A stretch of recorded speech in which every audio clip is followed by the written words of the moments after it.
Basta hindi labuyo ang ating nahuli, pakakawalan natin yan. Ngayong araw mga kaprobinsya, aakit nga pala kami sa taas ng bundok ni Adubar upang i-check yung mga inilagay namin bitag para sa mga manok na labuyo. At sa mga bagong followers ko pa lang po at sa mga hindi ko pa po followers, bali ang inuhuli nga po pala namin dito sa taas ng bundok ay mga manok na labuyo lamang. Bali pag may nahuli kami ibang hayop, bali papakawalan din namin ito. Yes po, tama po kayo narinig mga kaprobinsya. Bali pag may nahuli nga po pala kami sa bitag namin dito sa taas ng bundok, lalong-lalo na pagka hindi labuyo, ay pinapakawalan namin.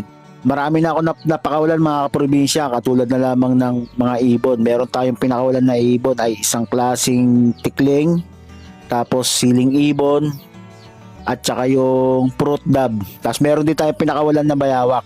Bali hindi lang natin na-videoan yun. Bali pala mga kaprobinsya, sa kasawiang palad hanggang ngayon na umabot na tayo sa part 8 ng ating pambibitag dito sa taas ng bundok. Pero hanggang ngayon wala pa rin tayong nahuhuli na manok na labuyo. Dahil sa kadahilanan na off-season kasi ng mga manok na labuyo ngayon mga probinsya, nag-uulan, kumbaga naglulugon yung mga manok na labuyo ngayon. Hindi bihira lang silang bumaba. Pero syempre may mga iilan din daw na bumababa. Kumbaga parang tsambahan lang yung ginagawa namin ni Adubar ngayon.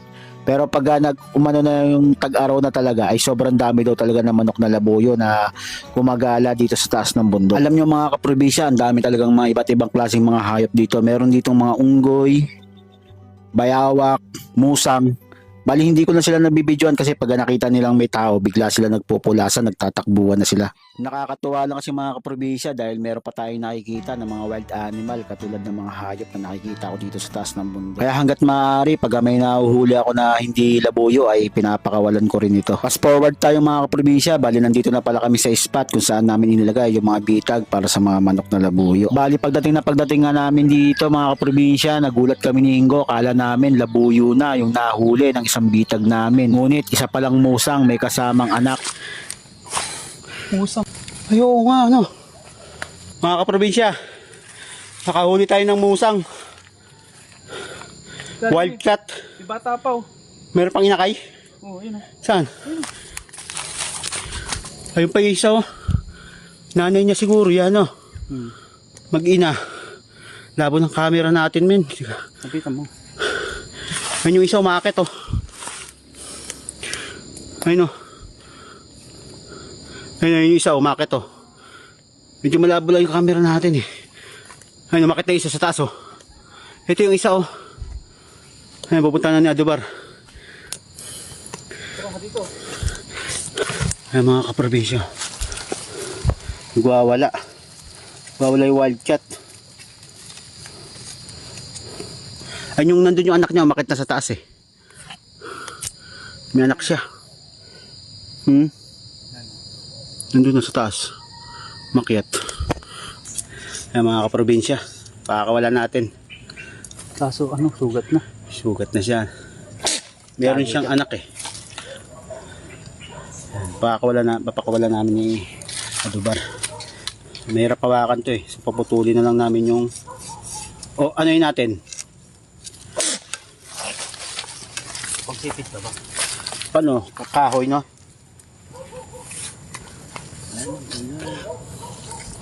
Kahoy, yung ipitin yung ulaw, ganun. Ay mga kaprobinsya, tulad ng napangako natin nakaraan, basta hindi labuyo ang ating nahuli, pakakawalan natin yan.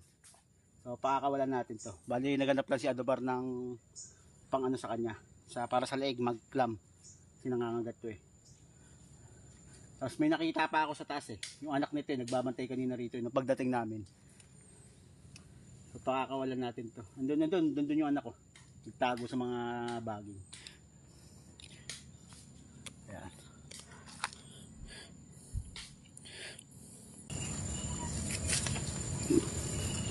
Yan na ba makakawala yan? Huwag ka magulo. Tinatanggal mo nga eh.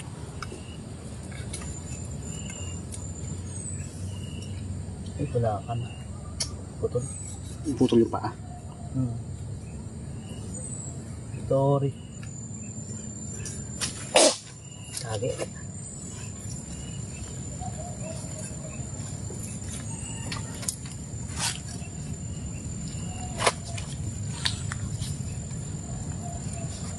Hawakan mo. Hindi mga kapatid. Tutok mo yung camera. Tutukan mo yung mapapakawala natin. At Tulad ng pangako ko mga kaprobinsya, walang cut, hindi ko ikakat yung video, talagang pakakawalan ko talaga to. 1, 2,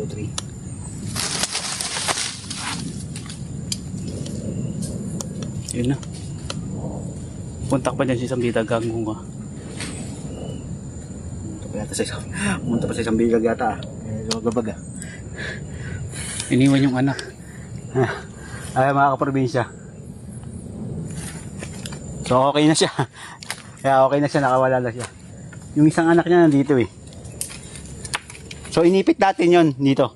Yung leeg niya para dito makagat. So hindi naman siya nasakal kasi pinangkalang lang namin to eh. Para di kami makagat.